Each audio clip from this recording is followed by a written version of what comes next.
কথা হজম করতে শিখুন। এটা অনেক বড় গুণ, আপনাকে জিততে সহায়তা করবে।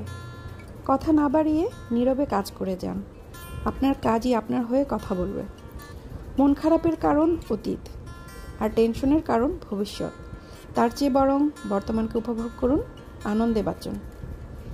ঠেকতে ঠেকতে সহজ সরল ভালো মানুষটিও বুঝে যায় কে তাকে সত্যিকারে ভালোবাসে আর কে তাকে নিজ স্বার্থে ব্যবহার করে।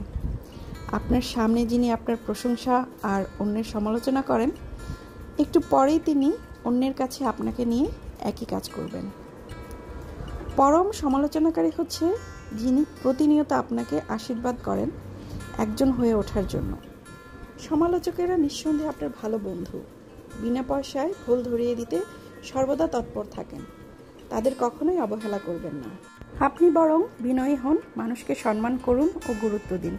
সবকিছু বহুগুণ হয়ে আপনার কাছে ফেরত আসবে।